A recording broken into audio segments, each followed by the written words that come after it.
चलिए बच्चों जिन कैंडिडेट ने यूपीएससी सिविल सर्विस एग्जाम 2023 को क्लियर किया है उनकी सर्विस एलोकेशन लिस्ट आ चुकी है, जैसा कि आप लोग स्क्रीन पे देख पा रहे होंगे। अब बच्चों हम लोग जानेंगे इस बार की आईएएस, आईएफएस और आईपीएस की क्लोजिंग रैंक के बारे में। चलिए बच्चों तो बात करते हैं पहले जनरल कैटेगरी की। तो जनरल कैटेगरी में आईएएस की क्लोजिंग रैंक जो है वो है 78, ईडब्ल्यूएस कैटेगरी में आईएएस की जो क्लोजिंग रैंक है वो है 278 और ओबीसी कैटेगरी में आईएएस की क्लोजिंग रैंक है 435, एससी कैटेगरी में आईएएस की क्लोजिंग रैंक है 567, एसटी कैटेगरी में आईएएस की क्लोजिंग रैंक है 625। अब बात करते हैं बच्चों हम लोग इंडियन पुलिस सर्विस के आईपीएस के बारे में।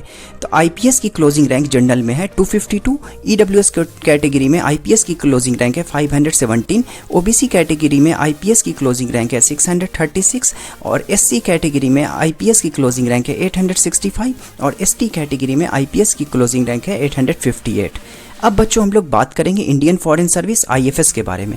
तो जनरल कैटेगरी में आईएफएस की क्लोजिंग रैंक है 115 और ईडब्ल्यूएस कैटेगरी में आईएफएस की क्लोजिंग रैंक है 483 और ओबीसी कैटेगरी में आईएफएस की क्लोजिंग रैंक है 525, एससी कैटेगरी में आईएफएस की क्लोजिंग रैंक है 645 और एसटी कैटेगरी में आईएफएस की क्लोजिंग रैंक है 687। बच्चों इसी तरीके की इंफॉर्मेटिव वीडियो देखने के लिए आप हमारे वीडियो को लाइक कर सकते हैं और चैनल को सब्सक्राइब कर सकते हैं। थैंक यू सो मच बच्चों।